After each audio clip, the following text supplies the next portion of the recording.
Good evening. My name is Ron Knief. I'm delighted to have the opportunity to talk to you and accept the 2015 Distinguished Alumni Award for NPRE. I love my stay at Illinois, and in fact this brings back great memories because just about this time in 1972, which was a few years ago now, I came here to defend my thesis. Did so successfully, knew that because I lived in Connecticut I wouldn't be here for graduation, so I found a photographer who had all the robes and the hoods, had my picture taken. That made it official, and now it's great to be back again. When I was asked to make this small talk as far as the award goes, one of the first things I did was grab a piece of paper and did a little bit of chronology of my career and the Illini that I had run into along the way, some of them on many, many occasions.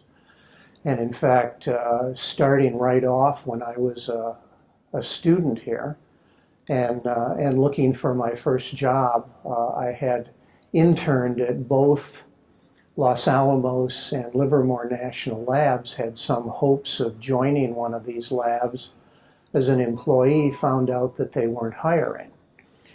And instead, I ended up accepting a position in the commercial nuclear industry at Combustion Engineering. And it was very interesting.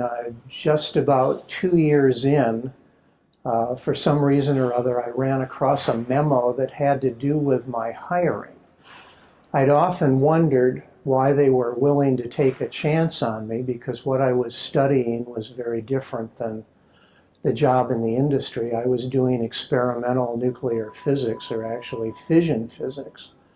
But they did hire me anyway, and part of what that memo said is that we have had very good luck with Illinois grads. And I was working in an organization where 2 of Roy Axford's graduates were the stalwarts in the methods development group.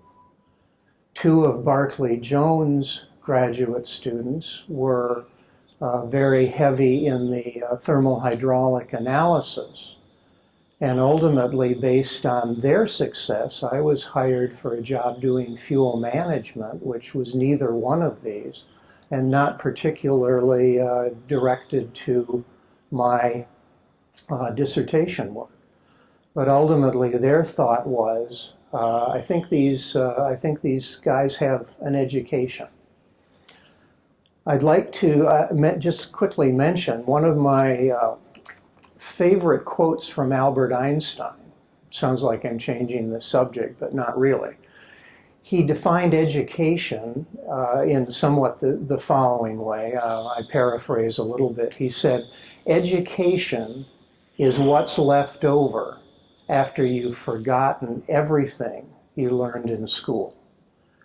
And I think that fits my education to a T, and probably everybody who's done doctoral work.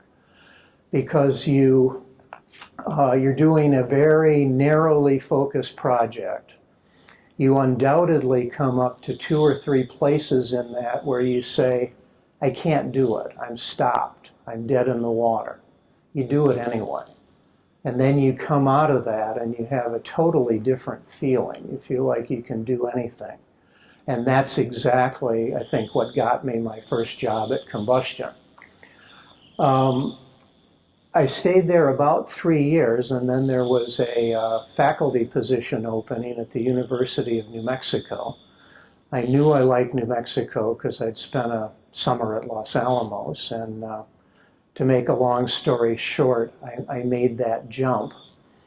It wasn't too long before I had another very interesting Illinois connection in that Gary Cooper, who had been my roommate for a summer here at Illinois, was in the area for a fusion conference.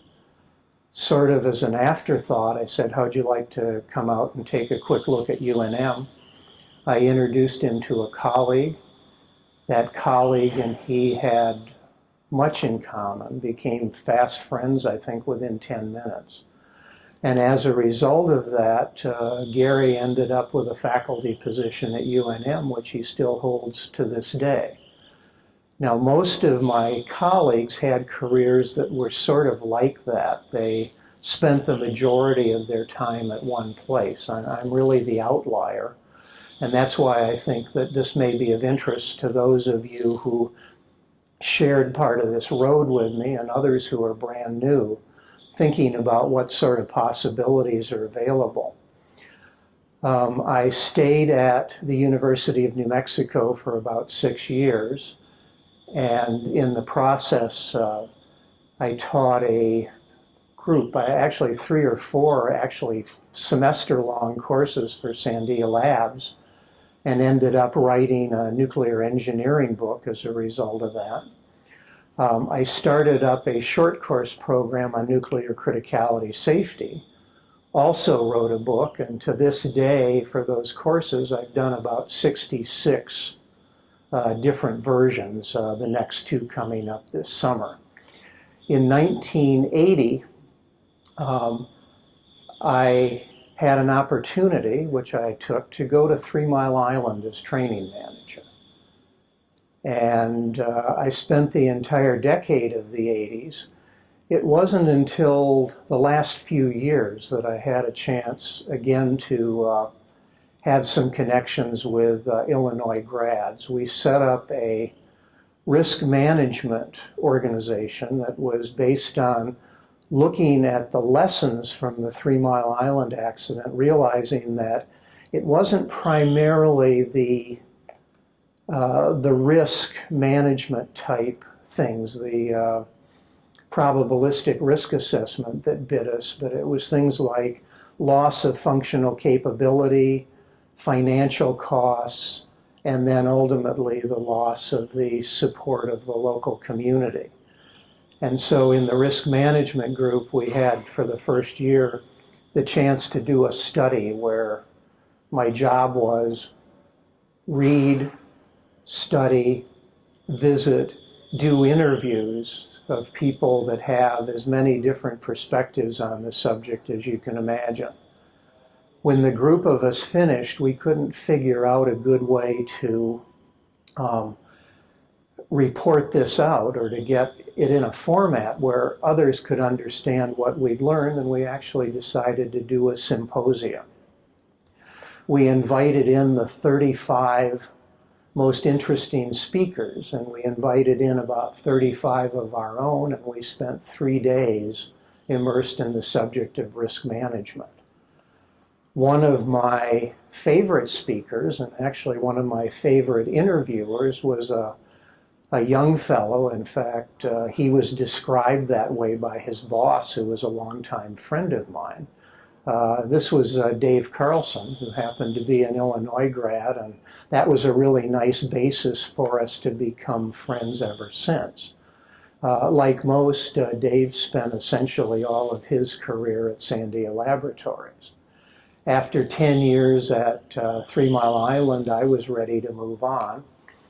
And for the next 10 years, essentially the 90s, I was what you would call a road warrior consultant, spending about 2 weeks out of every month on the road and visiting, working at essentially all of the DOE facilities that handled fissionable materials, and also a lot of those under the jurisdiction of the Nuclear Regulatory Commission and the Regulatory Commission itself.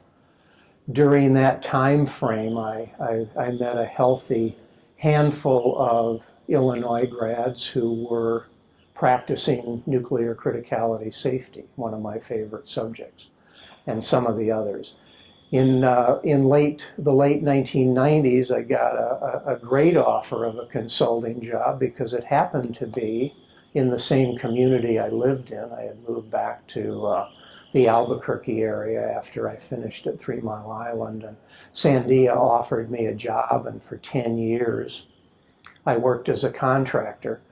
And then in something that I would say is quite different, 1 month after my 65th birthday, I accepted a job offer from Sandia, and that's what I've been doing ever since. To a large extent, I credit not my wandering ways with my education, but my ability to make changes and to always be remarkably interested and satisfied with the work I've been doing.